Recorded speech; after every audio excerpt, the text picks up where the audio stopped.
Welcome to the Alumni Podcast. I'm playing the newest single out here, Wole by Avila SANTO. You have to go onto your streaming services and you just have to, bro. You got to play this at the gym. You got to play this on the way home. You got to play this like 100 times a day because it's fucking fire. All right? Appreciate it. And saying that, man, we are very, very, very excited to welcome our guests on.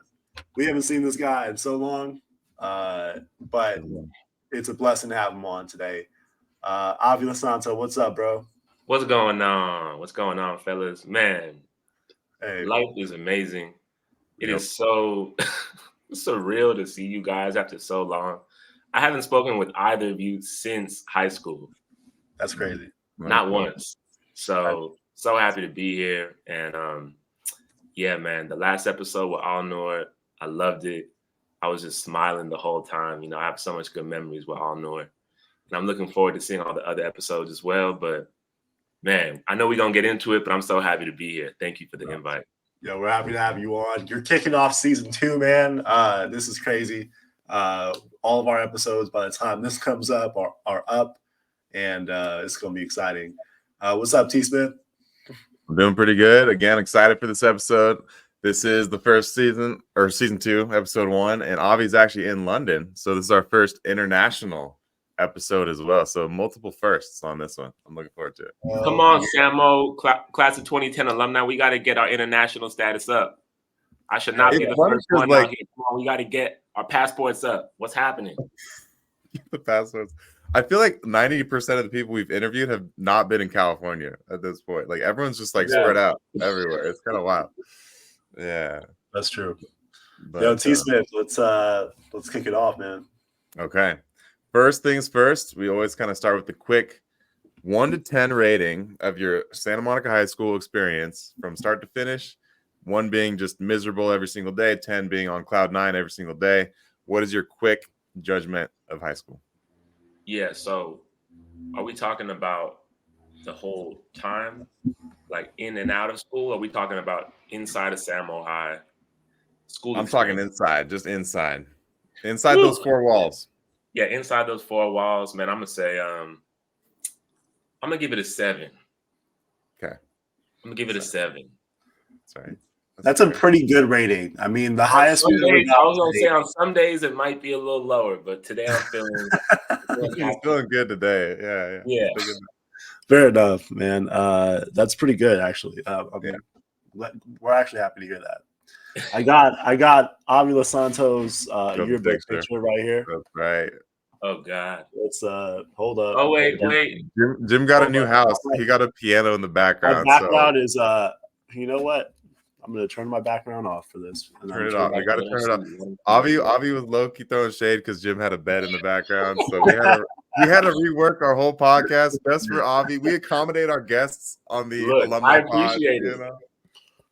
Avila is right there. Look at that strapping young gentleman right there with the red shirt, the burgundy shirt. Mm-hmm.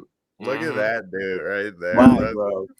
And with that, I'm about to move back into my house real fast. Look at that new house. Look at that piano. That's that piano. Piano. Flexing on the haters right now. Nice. Okay. So that was Avi. That was his rating. He's a 7 out of 10. I respect that. Next, we're going to take you to the hot seat, Avi. I don't know if you're ready for the hot seat. You got 2 hall passes. You passed twice, but you got to go through as many as you can. 6 questions, all right? For this, I'm going to play Wole in the background, all right? Yeah. Now, we got little Congo vibes in here. That'll make him a little bit more comfortable. I like that. Yeah, man. And I'm a Sagittarius, bro, so I doubt that any of these questions are going to be too hot for me. Oh. Calling a shot. I like this. Always calling a shot. First question. Who was your high school crush, and did you ever shoot your shot? Okay, so my first high school crush was Drew Silverstein. Yes. I had ceramics with Drew. That's a fine. Yeah, Drew's great, man. Drew's super cool. She's married now. I didn't get to meet her husband, but she looks so happy, and I'm so happy for her. I'm also in a happy relationship. Nice. But no, man, I didn't shoot my shot, bro. It's a little bit of a long story, but I had some haters, and I was petrified, bro. I was petrified. Yeah. Them Lincoln girls were different, man. I was a little scared. I was a little John Adams kid. You know, I hadn't hit my growth spurt yet. Right. Yeah, man. That's That was fair. my first one. That was my Okay. first one. I like that. Good way to start strong here. I'm Right? bold, man. You got the boldness in him. You said you had some haters, so this actually leads perfectly to question 2. Who did you have beef with and just didn't have a good vibe around in general? Oh man. Okay. So it has to be. I had some beefs that came with me from middle school. I don't know if that counts. I'm gonna try to think of some. I like that. Yeah. I'm gonna try to think of one that I had that was brewed up in high school. Beef brewed up in high school. Man, I can't think of anyone that I like got into it with starting in high school. Actually, That's fair. yeah. I don't think so, man. Like I was kind of like out of sight, out of mind. Who was the John Adam beef from middle school? Okay, so I had a few beefs from elementary. You go way back. You keep going back. First it was middle school. Like Fuck, I came out of the womb with beef with these people. What the hell? I mean, it's not even like beef. It's not even like ongoing beef. It's more like I just have fights, right? And okay, I said I wasn't gonna back down, so I have to just say it. So my first fight was with this big ass kindergartner named Corey, who didn't end up going to John Adams, and I remember he punched me on the schoolyard, and I punched him back, and of course the hall monitor only saw me punch him back, so then I got in trouble for that. My second fight was with Emilio Sanchez, who I love. Hey, good boxer, man. Honestly, he's a boxer now. So we got not enough for smart. Emilio. Before boxing. Okay. Man, got in a fight with Sean Page. Yeah, he's big Sean boy. Page. Yeah, Sean Page.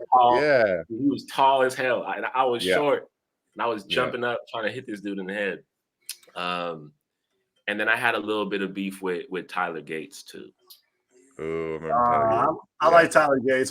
He's the shit talker though. He knows. I had a little bit of beef with Tyler Gates, man. But you know, we were kids, bro. We were kids. Yeah. I used to ball with Tyler Gates all the time. I got a lot of love for that dude, but man, he when he gets hot, he'll talk a lot of shit. Jim went body with a couple people in middle school too. Exactly. I went body with a lot of people, man. It was crazy. I was lucky because I had an older brother, like 3 years older, so maybe that protected me. I don't know. I never got picked on. I was very lucky, fortunately. That's great. That's great. Question and I 3. never felt like I was picked on. Yeah, I definitely felt like there was some people I just clashed with. You know. Okay, that's fair. Because I'm a martial artist, man, so I was never scared of like, if I had to fight somebody, I would do it. Right. I grew up doing capoeira. My dad's a capoeira master, so I never felt like scared in that way. But most of the time, I'm an easygoing guy, bro. I'm an easygoing guy. Mm-hmm. I would be shocked. And Jim is back. There it is. No, we cut off for a second, but we're back. He's still playing the song. I like it. Question song, like it's not. It's back as much as you like. This is on loop, brother. Question 3: did you drink in high school? Why or why not? Hell yeah! I was drinking in middle school, man. I remember sneaking some nasty ass rum from my dad's cabinet into a Gatorade bottle in middle school. So high school, I was definitely drinking. What? I was drinking, I was smoking, all of that. Okay, that's fair. Question 4: are you currently north or south of the 6-figure salary, or do you bring in 6 figures a year? Below. Okay. That is my goal. My goal is to break the 6-figure salary. But look, man, I'm an artist, bro. So it's not. We don't have the privilege of having a salary, right? Right. So I had months where it's like, yo, it's fucking lit. Sure. And then months where it's like, nothing, right? And I'm at a point in my career now where things are getting more consistent, but it's been a struggle, man. It's been a struggle. But on the other hand, I'm grateful because I've literally been chasing my dream, doing what I love, and I've had enough to live. You know, Yeah. travel the world to The fact that perform. you're making it in that role is just says a lot for sure. So Yeah, man, that's great. I'm blessed, bro. I'm blessed. Yeah. We'll get more into that in the formal episode here. Hot seat question 4. You still got 2 passes if you need them. Sorry, this is question 5. What was your most embarrassing or awkward high school moment?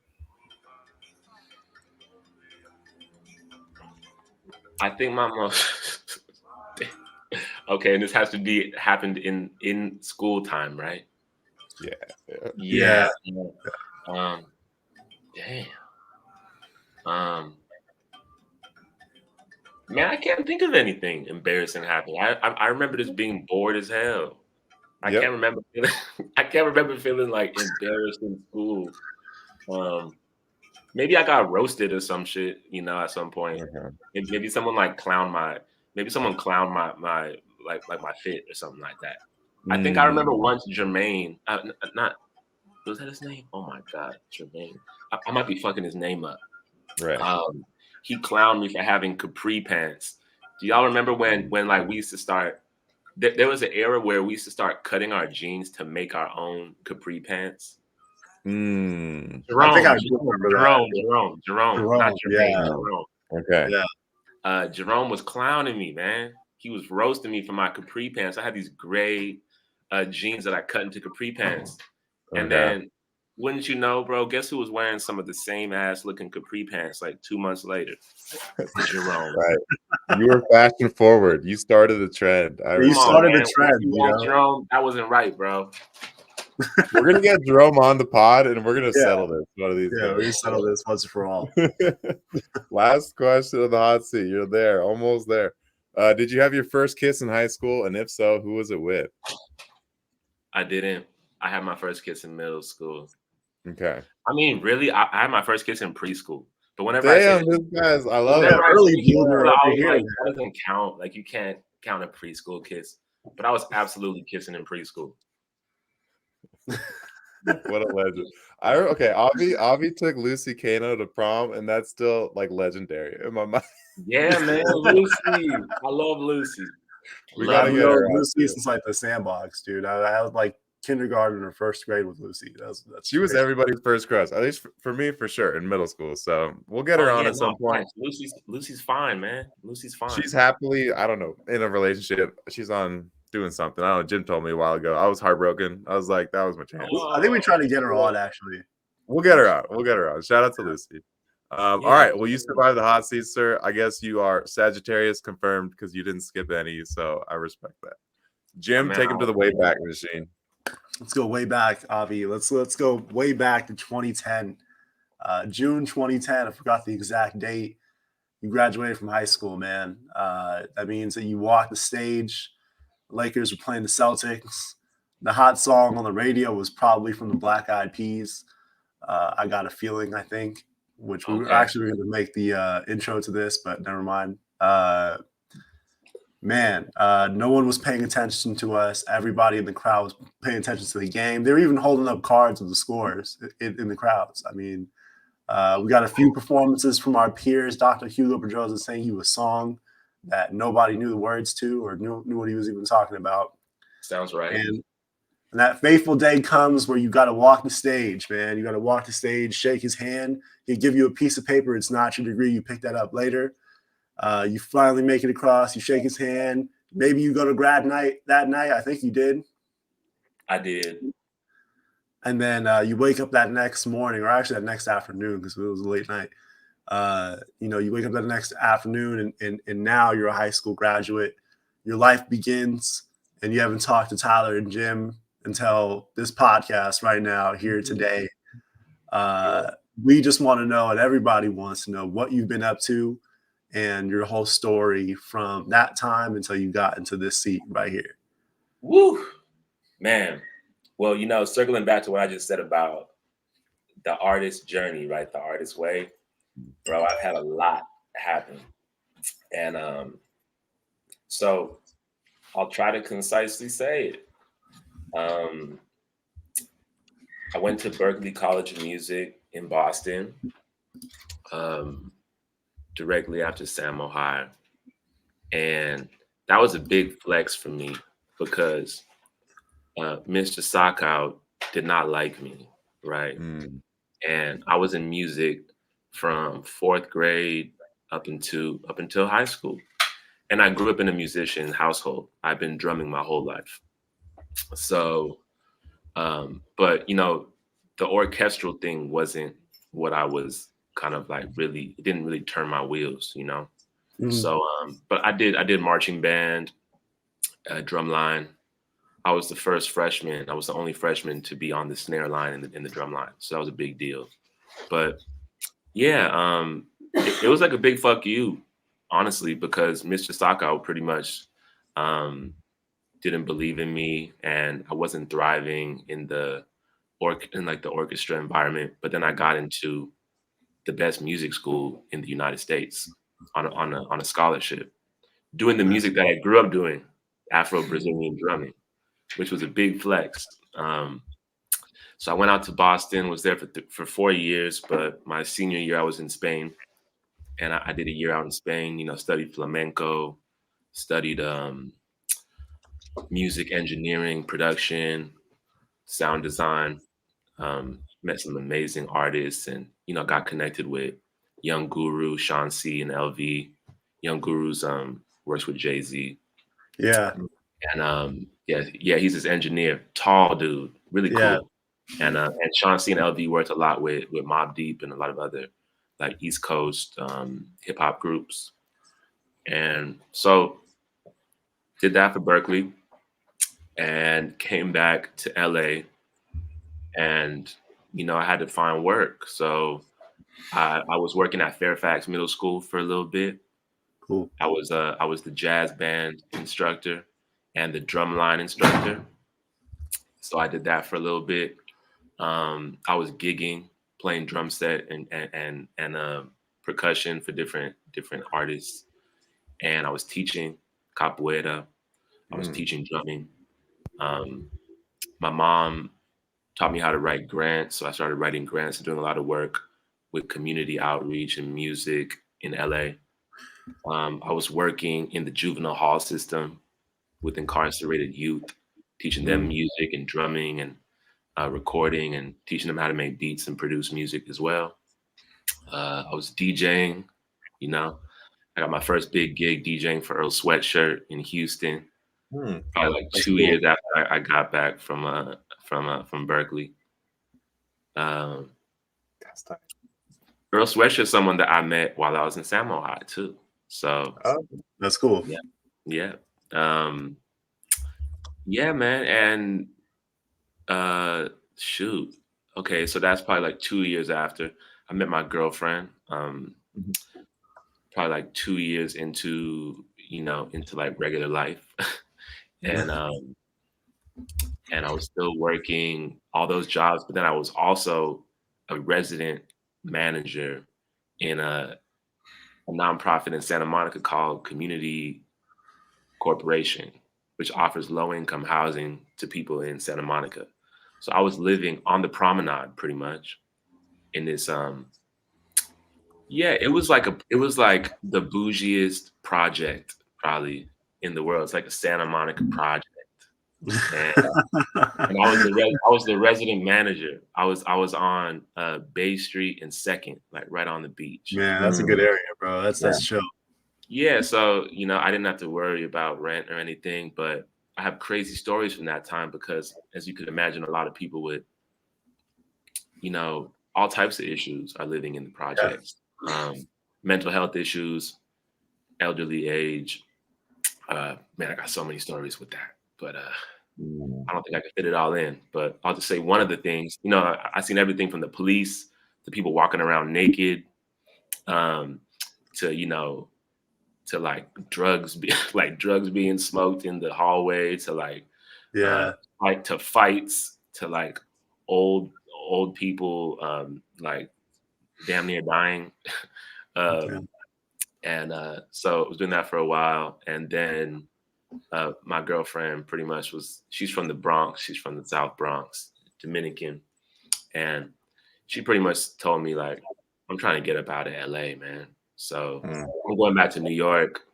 Are you gonna come with me? And so I went with her, and then I lived in New York for a couple years.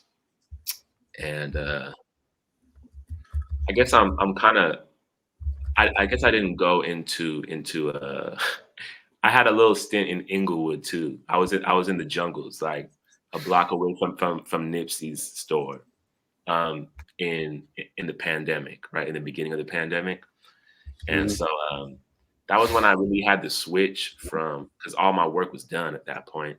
So that's when I switched over from teaching and doing community work with music um, to really doing music and art full time. So I had always been making music. I had already done 2 albums at that point. I had recorded my first album, Omnipresence, and my second album, Maze. But you know, the pandemic was crazy, man. We didn't know what was going to happen. So it was in that introspection that I realized for me that I wanted to go with my plan A, which was being a composer, being an artist, and that's when I did that switch. And in the middle of the pandemic, we moved to New York, and that's when I started, you know, really going in on the composition. I had my first I had my first job composing for a TV show in on HBO called Random Acts of Flyness with my brother Terrence Nance, incredible director. Um, I also composed for another film with Sony that was sponsored by Sony Music and the Ghetto Film School, which is like an outreach program for underrepresented directors and writers, called The Ocean Listens to No One. And yeah, and then I was just meeting people in New York, you know, and just soaking up a lot of that energy of just being in a different place, right? And it profoundly changed me because we're beach boys, man. Like it's so calm. It's so calm where we're from, and now I'm in Manhattan. You know, it's like I didn't see the beach the whole time I was there for like 3 years, right? And so I met so many people, and my girlfriend's an artist, a painter, and so I got to learn more about the visual art world, and and that really like profoundly changed my life and my career also because I started realizing like, oh wow, you know, I'm a musician, but I'm so much more than a musician because I've always like worked on my own visuals. I've always thought about, you know, what like installations might look like for my performances or, you know, I've always like been super interested in like media, new media and film. I was working in film. So I think that that really like pushed me to start thinking about myself as an artist who was working not only in music but in media, in new media really. That's music based. So made a lot of great friends there. Um, and then my girlfriend got into a program in London and then we moved here. I came here with her. And you know, so we're about like a year into it here. I'm living, you know, a good amount of time here, still technically based in LA. But yeah, now is a really great time. You guys heard my song I put out. You know, licensing my music's going really well. It's my main source of income now, thank God. And I'm working on my first full feature film that's going to come out produced by A24 um, by by a friend of mine, and that's almost done now. You know, I'm mixing the orchestra right now, the recording sessions that for some of the compositions I wrote, and yeah, and then you know working with a few artists on projects that are just you know in the making now, and working on my own music, working on the visuals for it. You know, fashion. I'm stepping into the fashion space as well, and man, I also that's kind of like my career trajectory, and you know, spiritually, I went into, so I grew up in a family that was biracial, multiracial. My dad's Afro-Brazilian, and my mom is Ashkenazi Jewish. So I grew up mostly with my mom's side of the family and my dad. They split when I was about 10, but my dad's the only person in his family to have left Brazil, right? Like a predominantly Black area, very difficult socio-economically to get out of Brazil. And so, yeah, but we grew up Jewish and candomblé. Candomblé is pretty much a mixture of the different spiritual systems and music, cosmological understandings of the enslaved Africans who were brought to Brazil, mixed up with some of the indigenous native peoples of Brazil. So I grew up candomblé Jewish, which was very different, right? And when I was about 20, I found one of the root systems of candomblé that comes from West Africa, of the Yoruba people. And so I started practicing Ifa more. Ifa Isheshe is the name of it. And so I went to Nigeria and was initiated with into being a priest in the Yoruba Ifa cosmological tradition. So I was in a village in Nigeria, went through that whole process too. And that's why my new song that you were listening to there has Yoruba in it. It's in Portuguese and Yoruba. So of course Portuguese is what we speak in Brazil, and Yoruba is the language of the Yoruba people who are in Nigeria, Benin, Cameroon, Ivory Coast. Yeah. And so I did that as well. And that's a big part of my life also, right? Because a lot of the music I play and a lot of, my understandings of even how I write songs or how I relate music to spirituality, to storytelling is really influenced by my upbringing, right? In the practice of candomblé and now Ifa. So that's another big part of my life too.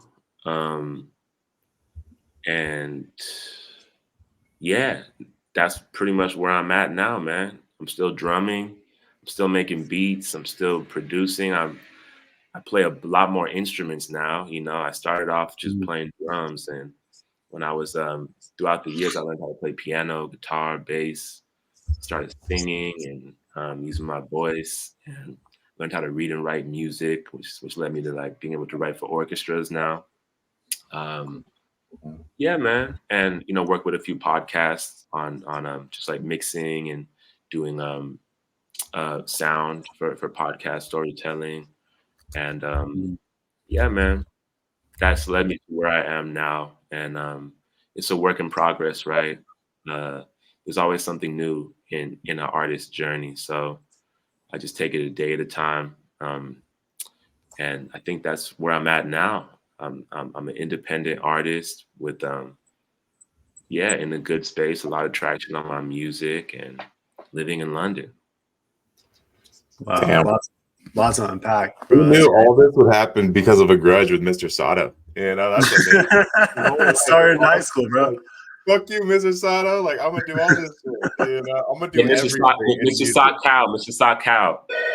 Oh, sorry. Got the name wrong. I'll fix that in production. But yeah, I might have to go grab this. I'm gonna go grab this. Someone's ringing on the doorbell real quick. 1 second. All right. Well, me and Jim will discuss what we just heard. Yeah. Here's the thing, right? Like a lot of people come on the podcast and they have a journey after high school about like figuring out like what they wanted to do. Right.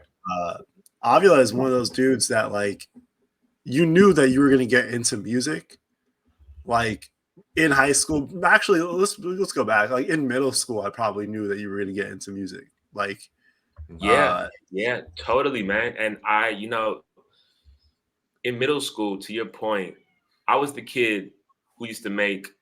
So you had all the kids who were selling candy on the schoolyard in lunch. Yep. That was me. I kid you not. I want to know where they are today. They're all entrepreneurs, probably. Right. Okay. Sorry. One second. All right. Yeah. I always wonder, because I want to ask Avi, like with immigrant parents, like if he felt pressured to do something like more stable, you know? Yeah. Like, I definitely want to ask I that have for to sure. know that. Like if his dad, it sounds like he didn't have a lot of pressure, but we got to find out. Yeah, Yeah. Okay. So sorry about that. I had a you're good. package come here. I was the kid that you would come to if you wanted to get a fire mixtape. I You did would that. come to me with one song. This is in LimeWire days, Kazaa days. You would come to me with one song, and I would guarantee you I'd come back with a fire mixtape of mostly songs you never heard before. Right. So I was that I'm gonna kid. tell you a fun fact. All right. We usually save this for the end, but I have to tell the story now. I was a big Tupac fan growing up. Like that was like my favorite artist. And I knew that you like would make people like mixtapes and stuff. So I was like, man, I want a CD full of all of Tupac's stuff. So I went up to you. I was like, look, Avi, I know you make these like mixtapes or whatever. Like, hook me up. And then you hooked me up with a CD called Pac and More. You just put all this like all the, like the fresh like Tupac Resurrection songs on there and like all the All Eyes on Me songs on there. And I paid you $5 or whatever. And I still have that CD to this day, bro. Bro, I Magic. forgot that you were one of the people who got it from me. Yeah. I That's was definitely one of incredible. yeah. Man, that's incredible, bro. Yeah. So LimeWire days. I was literally in music already, you know, at that Yeah. age. And I started DJing when I was 15 years old, bro. Mhm. I was playing birthday parties, weddings, bar mitzvahs, like just house parties. And then I got picked up by there's a hip hop group called the Far Side from LA. Yeah. Oh yeah.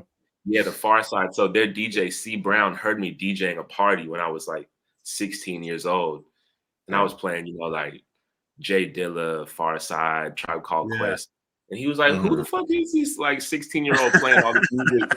Right. Way before his time. Yeah.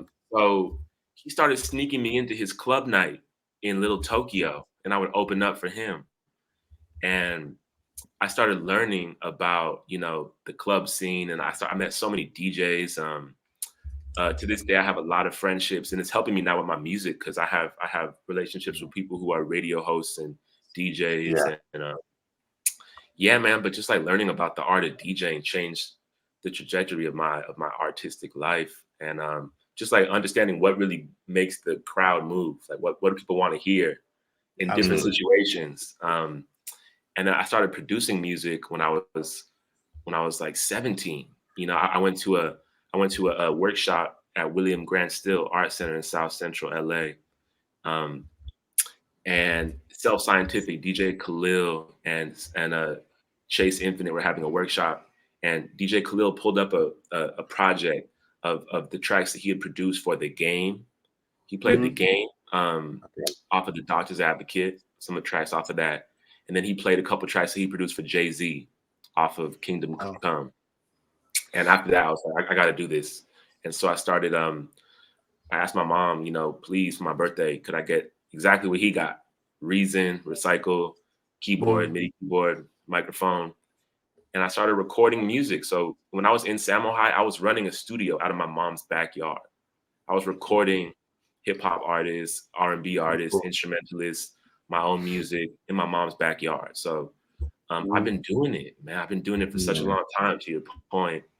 And yeah, bro. And going back to like, that's why I feel like I never got my musical experience only in Samo High. Like it was always extracurricular for me. It was something I already had in me. Yeah. That's crazy, man. I was gonna say, so with the dad, immigrant parents, and all that kind of stuff, did you feel pressured to at any point find a more stable career, or is it kind of like just you do you from the beginning, or what was your parents' relationship to your career path? Or I guess you obviously found inspiration from your father, probably based on the stuff he was listening to, but what's your Yeah, relationship with that? that's a great question. And you know, it's funny because both of my parents are artists also. Okay. So they understood.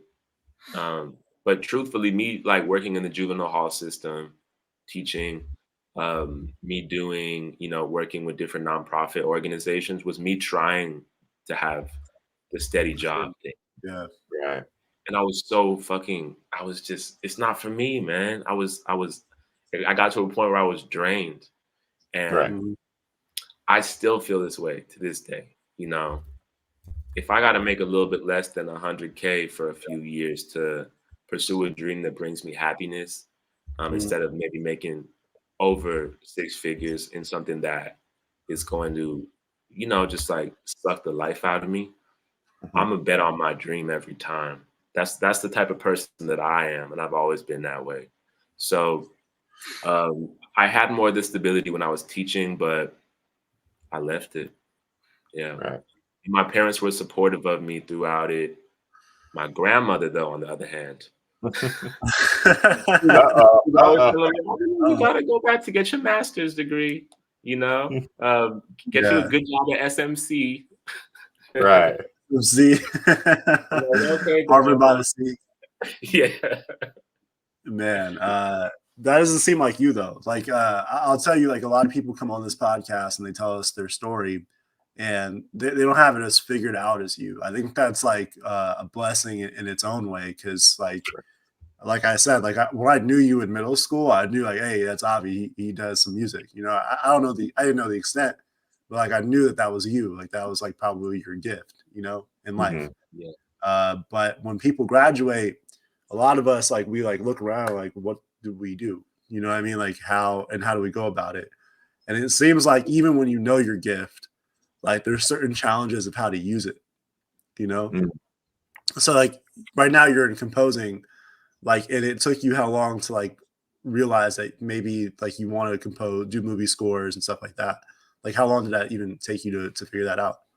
Yeah, man. What's funny is that I kind of like it just happened over time naturally. So my little sister Riva, who also went to SAMO, she's a director, writer for film, and she studied that in Columbia University, for example. And I scored all of her first films, so I started learning about it then, and I always felt like I had a natural inclination for just like enhancing the emotions of the scene with sound. So I started with her, and then I started making music videos for my own songs. So I started like realizing the correlation between having different beats to kind of like, convey an idea, um, like in and how those beats could line up with the visual. Or on the technical side, I like just started learning the programs that you need to have to write music to film, to video. And I was doing that, I've been doing that for over 10 years at this point. So, and then people just started asking me if I would do it. I was never going to like mixers for film composing or anything. But Right. my girlfriend, she was listening to the radio when we were in LA still, and she overheard that Michael Abels, who's the composer for Get Out and all of Jordan Peele's movies, he was going to have a mixer for composers of color. And so she signed me up and said, "You got to go to this." So I went to that mixer, and they asked us all to play a song. And everyone's playing their orchestral song. It sounds like fucking Star Wars or John Williams or Right. Danny Elfman or something like. And then I played something that was, really kind of off center, like left to center, from just me playing around and like just writing, with like learning how to play guitar and bass. It was like a slightly out of tune guitar, I remember, but it has a lot of character, and that's always something that I could see. Like perfectly accompanying like a really kind of offbeat character in a film. And everybody just started smiling and laughing, but in a great way. And it was all like they didn't want anyone to claim what song it was until after. So after, everyone was just so grateful that there was something different, something new, and something that wasn't trying to be something else. Right. Right. Michael Abels and Jean-Luc Bontemps, who just did the music for Transformers, were just singing my praises.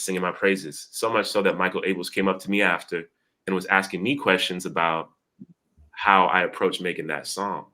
And then from there, I'm like, man, if this dude believes in me, he's like, yo, take my information down, take my email, blah blah blah blah. I'm like, man, if he believes in me, then there's something in this. So I'm gonna keep doing it, and it's just been steadily going up from there.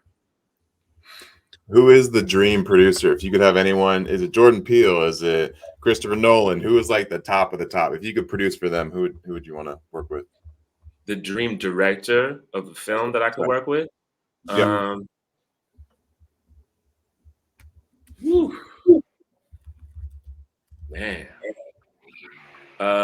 Shit. That's hard. I think that there's different ones, right? If I was going to do a big blockbuster film, I would love to do something with, like a Scorsese. That would be incredible. That's great. If Scorsese decided to go to Brazil, for example, that would be incredible. Or maybe like a Ryan Coogler would be dope too. If it was on a more art tip, I really like this. I love the people I'm working with right now: Terrence Nance, Khalil Joseph, and I would love to work with this brother who's from London, Gabriel Moses, who's been working with Louis Vuitton most recently. Man, that's really cool. Can you tell us about London? How's life over there? I mean, I've never been. Have you been? I've been once. Yep. I like it. Yeah. London, LA, New York, London. What's next? Like Tokyo? You've been like all the biggest cities. You've been to I've been to London.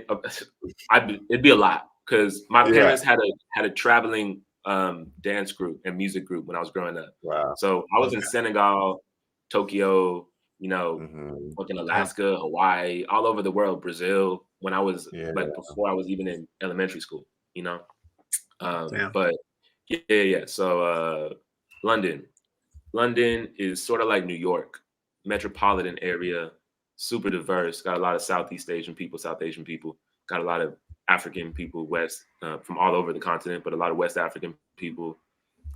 You have a lot of Caribbean people as well. And of course, you have a lot of white people from different parts of Europe. And it's it's also kind of set up similar to, it's like it's the source of the U.S. and you can feel that here. Architecturally, you feel that. Like in terms of religion, you feel that here. They have a little bit more of like the grandeur of like, these huge mausoleums and churches and stuff like that you don't have as much in the States because the Protestants were kind of trying to get away from that a little bit more.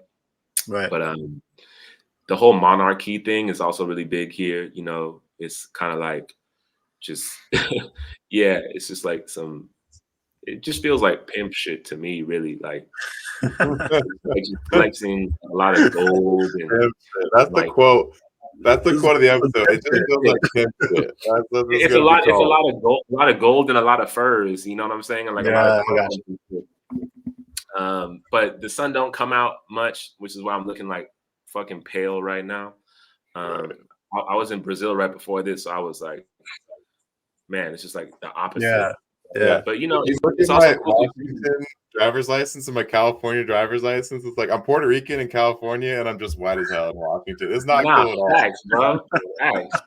Like shit, I can't believe it. I'm so fucking pale out here. Right. But I like it, man. The music scene's really dope out here. The art scene's dope. People don't have guns like that out here, so you can walk outside and not have that American like mentality that we always have. That some crazy motherfucker might come in and start shooting people at any point. Right. That we don't have that out here, so it's like I could rest a bit, and man, I'm really enjoying it, but I'm still kind of like just dipping my toes in the water here, still just like making friends and getting to see the city and stuff like that. Yeah, we had Connor Vance on, and love him. He does similar stuff to you. I was like, man, I was wondering if you guys ever connected. He does a lot of stuff. Yeah, and TV shows, composition, all like a violin stuff. He does like every string instrument. It's pretty insane. But yeah, you'd be Yeah, cool. man. No, Connor Vance is incredible, and he's also somebody who's been playing. He was playing outside of school as well. Like he's always been playing the violin. And Yeah. last time I saw him, he helped me. It was probably like a year and a half ago. He just lent me some of his microphones, and we got to talk. We got talking for a little bit, but I haven't had a chance to work with him yet. But I would love to. I would love to, and I am in contact with him. So Cool. that's gonna happen. It's going to, because he's super talented too. And Yeah. also, like we've been friends since I was literally in like kindergarten. Right. Yeah. Yeah. I would say he has the most like similar story to you out of anyone that's been on this podcast for sure. It'd be interesting to see if you guys work together. I asked him this question, and I want to ask you the same thing. What does the next 10 years look like for you, if you can have it your way? Yeah, man. The next 10 years, I want to get married. I want to have kids. I want to buy property. I want to be touring the world, playing my music. I want to be composing music for inspiring projects, that are inspiring positive change in the world, and that are inspiring future creators, right? And people who just love the arts like I do. Yeah, man. And I just want to really be in a good flow of just my own story and like my own artistic practice. I want to be in good health. I want my family to be good. I want to have a community of good people around me. And I would like for the world around me to also be good and healthy. It's a lot of crazy stuff happening. So put a prayer out for the world as well and all of us.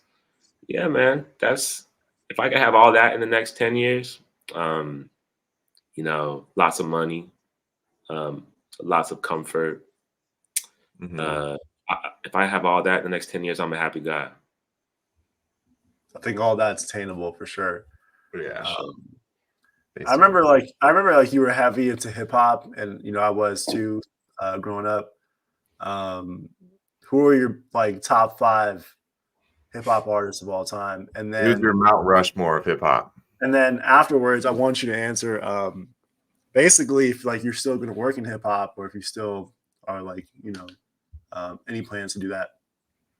Yeah, man. So I love hip hop, like you said. My dad gave me his. You know how we used to have the CD cases, like the CD booklets back in the day. Yeah. CD player. My dad gave me his when I was younger, when I was in 2nd grade. And I remember he had Bone Thugs and Harmony, Eternal 1999 on there. Yeah. I was bumping that in 2nd grade, and my 2nd grade teacher was like, Avila, if you can't listen to that unless we can all listen to it. Oh man. And I knew at that point, like, okay, I can't play this in front of all these people. She doesn't even know what they're saying, though, because like they have that melody, like talking about shooting people and like, no, like that. So I remember that Ludacris came out, I Love Below came out, Speaker Box, and my dad put me to the side and was like, "This is cool. I love that you like hip hop." Mind you, my dad's from Brazil, but he also loves hip hop. He was like, "If you're gonna get into hip hop, I need to tell you about the foundations of hip hop." So he gave me KRS-One. He gave me Africa Bambaataa. He told me about Grandmaster Flash, Public Enemy. And so from there, I started doing my own research, and I started just going into the foundations of hip hop. Then I started going into, which is like 80s, right? Sugar Hill Gang. Yeah, first. And then went into the 90s and was listening to all the music from the 90s, West Coast, East Coast, South. So hip hop's huge, man. And like when I first started producing, I was trying to make beats that sounded like DJ Premier, Pete Rock, Jay Dilla, Madlib, Flying Lotus. So hip hop was big, but and it still is really big in how I look at music. However, I always go back, like the more I live, I go back to my childhood, and I go back to my roots in drumming, in like Afro-Brazilian drumming. So you hear that on Wole, the track that I was playing. Yeah. I'm playing all the instruments on there. I'm playing the drums. I'm playing the guitar. I'm playing the bass. I wrote all the lyrics. I sang. So I think that even though I love hip hop, I feel like a sort of ancestral pull to making music that is more where my people come from, which is not necessarily hip hop. But hip hop is always going to be an influence on what I make, especially since I'm such a hip hop head, and it's influenced my way of looking at art and looking at music and dance in the way that it has. So to go back to your question though, about top 5, are we talking about top 5? I could do a top 5 MCs and then top 5 producers, because that's different. And I just want to say, let's do that. Yeah. So I'll start with MCs. And this is, of course, just now. It changes all the time. But Black Thought, I love Black Thought from the Roots crew. One of my favorite MCs. Pretty good. Kendrick Lamar, one of my favorite MCs.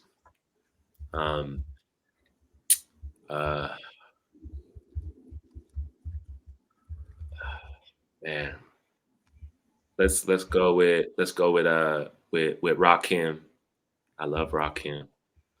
Foundational, and like he's been around since the inception of hip hop, and his verses are still top tier even now.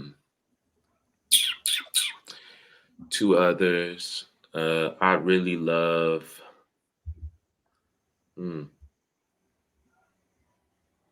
Yeah, kind of crazy or not, but like I love Jay Dilla rapping, actually, which a lot of people don't know about, but he's a rapper. Yeah, that's interesting. Yeah, I love his rapping. More known for his beats, but yeah, he has some flow. Yeah.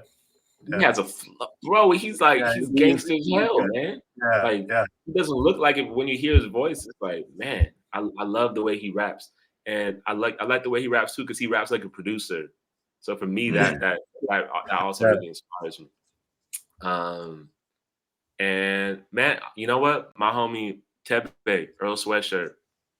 Okay. Love him because he's birthed a whole new era of rappers, bro. That are sounding like him. And yeah, he's incredible. You like if you print out his lyrics and then read them, it's, man, he's a poet. Now producers, hip hop producers, I'm gonna say Jay Dilla once again, for sure. Jay Dilla. Pete Rock, DJ Premier, Madlib, and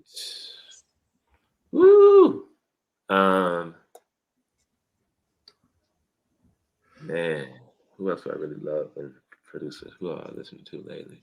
Ye before he went crazy. You said what? Ye before he went crazy. Nah, not Ye. He got some hits, but what about like a Metro Boomin, or like, right, like a newer type of yeah.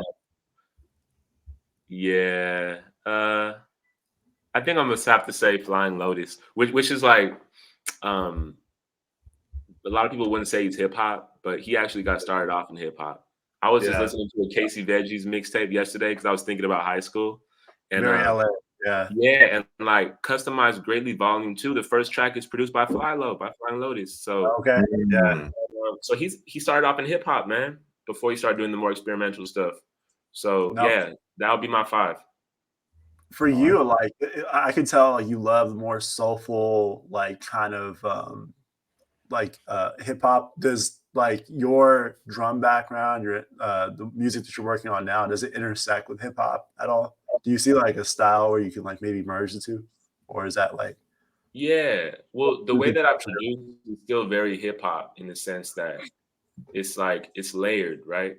And so the way that a hip hop beat is created normally, it's like you lay the drums down, you lay the kick, you lay the snare, you lay the hi-hat, then you find a melody, and you kind of are making it in a different way than it would be if you had a band playing it. It's like you just kind of layer it all on top of each other, right?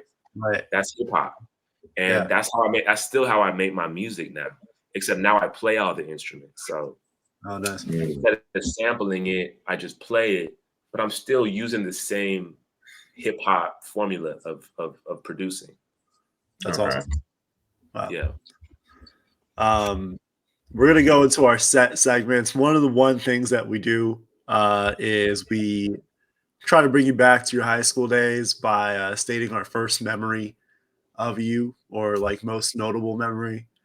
I stated mine earlier. Like I found you on the yards of John Adams because I feel like you had made a mixtape for somebody else. And I was like, wait a second, man, I need something to listen to in my CD player because that's what I was using at the time. Yeah. And I knew you had LimeWire or something, whatever you were using. So like you hooked me up and I appreciate that. I still have it to this day. That was my first memories of Avila SANTO, but I'm sure T got some too. Yeah, other than taking Lucy to prom, that's the legendary move right there. Other than that, I think after high school, to be honest, I reached out to Avi. I was doing this whole podcast thing where my original podcast is called Tyler Talks to Strangers, where I'd walk up to people and do like 10, 15-minute interviews with random people in Santa Monica or whatever. And I reached out to Avi. I was trying to figure out, I need some intro music, outro music, the whole thing. And he was just so cool about the whole process. He's like, yeah, man, I can send you something. So he did send me something. I still have that track. You're listening to Tyler Talks to Strangers. So legendary. A podcast where I take to better understand. Oh yeah. You remember that? Listening to So he sent me that track. It's been hot ever since. And wow. we're probably gonna pay you for something for season 2 because we need to have some intro outro. Yeah, we gotta get an intro in there for sure. So I got you, man. I got you. Wow, that's incredible. I completely forgot about that, T. That's the instrumental from my track called "Fly Away," which is off of my first album. That's exactly what that was. Wow. So I still love that song. That song's legit, and obviously super generous with all his talents. He just kind of gives it out to the world, and I really respect that. So I couldn't like this dude anymore, for sure. He's a legend. Thank you, man. Thank you, bro. Wow. Yeah, it's so nice talking with you both, man. It's really, really nice. It's been a long time, too long. But let's hit Avi with the lightning round questions, and come on. wrap up. Lightning round. Let's get what do we usually do? Feeding the ducks, right? You know what? I'm gonna switch it up. We got Avi's music catalog right over here, so I'm gonna play Space and Time. Yes. We hear that? We got that. We got that as we go through the lightning round. 6 questions again, Avi. These are a little bit more lighthearted. First one's going to be best off-campus lunch spot at Samo. Near Samo. Woo. Man. Once Taqueria Chihuahua came, it was Taqueria Chihuahua. Before that, it was L&L. It was L&L barbecue before that. Everyone goes L&L. I think it's overrated, to be honest. But Jim loves taqueria, so he likes that answer. Taqueria, breakfast burrito all day, every day. Yeah, man. Yeah. Yep. That's fair. Question 2. Hardest class you took in high school? Oh man. It was I think it was pre-calc with that dude, this like skinny looking dude who had a ponytail. I stood no chance in that class. I forgot who that is. I know who you're talking about though. Yeah, like small. He was cool. But I'm like, man, I just don't. Your teaching style don't work for me, bro. Like, I don't know what the fuck you're talking about. I feel that. Question 3. Which year of high school would you most like to relive if you could wake up and relive that entire year? I would relive my senior year. Okay. Yeah. On your stride at that point, you think? Yeah, fair enough. Question 4. This gets a lot of people, so think about it. Best restroom to take a dump on campus. Do you have any favorite restrooms, bathrooms, anything? Well, I have to go back right now. Fuck. Oh, yeah, the music room. Music room. Okay. Music room was cool because it was clean, man. Yeah. Always clean. That's the safe bet. I think that's the safe bet. Music room, I respect that. Question 5: Who was the hottest teacher at Samo? Ooh, man. I think it would have to be Miss Scott, bro. Oh shit, the chem teacher. No, Miss Scott I thought she was a math teacher. I didn't have her. The, I have no the idea. sister We'll one. look her up. Dark skin, she had Yeah, short she was hair. Chem. She was That was Chem? definitely Chem. Yeah, that was Chem. No, but I Jim had somebody else. chemistry with her for sure. Bro, she was fine. She was Yo, she was fine. Jim fine. was Yeah. bonding molecules with that girl for sure. Yeah, fact. Yeah, Miss Scott was. And you know what's funny? I was listening to a Blue album by the rapper Blue, and one of the rappers on the track talked about that went to Samo High. I forgot which one it was talking about being in class staring at Miss Scott's ass. I knew exactly who he was talking about. Yeah, That's dude. right. She was super fit and you know, obviously very intelligent too because she was a chem teacher. Oh yeah, she was a great teacher too, man. Like she was thoughtful and I was able to understand. Like her teaching style works for me. Yeah, really works for me. Yeah. Absolutely.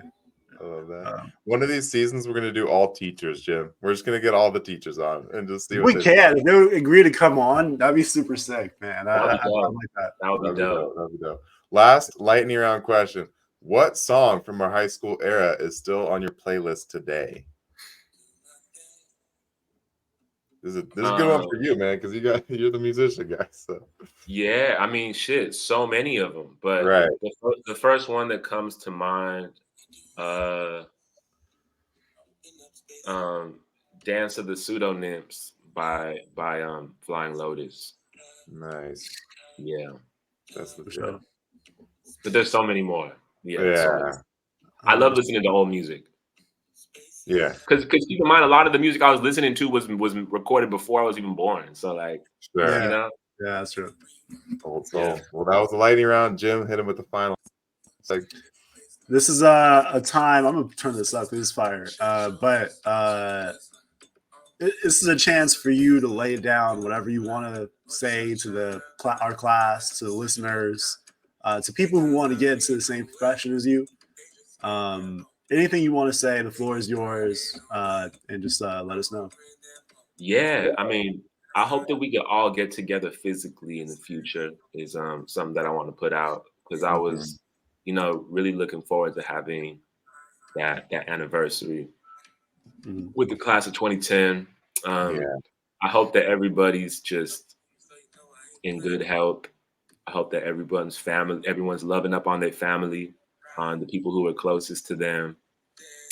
I pray that just, whatever our hearts and our minds and our dreams are set on, I pray that we're able to attain them with ease and with success. And for anybody who wants to be kind of doing work similar to mine, you can reach out to me. But I'll leave you guys with something that one of my friends and mentors told me, which is to be an artist is simply to switch your attention inward. There's so much happening outside in the world, and I think we're being called more and more with technology now to constantly be taking in information from other places. But it's really important as an artist that, and honestly, in general, I think to just have time allocated to look inward with ourselves and to reconnect with our foundations as spirits, really, and as continuations of our childhood selves, right? So that's what I want to leave with all of you. Man, I love that, man. That is wisdom. I feel like we are, like you just said, we are so inundated with content now that but at least for my own mental health, there's a big imbalance when I'm, consuming too much information versus producing my own stuff, or I do spoken word poetry every once in a while. So I need to actively be writing and producing versus just taking in stuff. So I think what you just said there is actually huge in 2024. Yeah. Yeah. I want to read some of that poetry, man. Send it over to me. For sure. Will do, man. Good stuff. Great podcast episode. Avila, where can the people find you, man? So social media, Avila SANTO, Avila SANTO, fucking all the social media things. You go to my website, Avila SANTO at avilasanto.com. You could hear my music on Random Acts of Flyness Season 2. Go listen to my music. Go listen to my albums. Go listen to my 2 new singles I put out, Space and Time and Wole. I'm about to drop another single within the next week. Listen to my music. Go to my Bandcamp. Go to Avila SANTO on Bandcamp and buy my discography. I have it on sale. I have all my albums and music. I think it's for something like $10. So sick. Go and get that. Shoot me a DM. Holla at me. 100%. Just like that. That's the Alumni Podcast. Love. See you guys. Peace. Thank you, guys.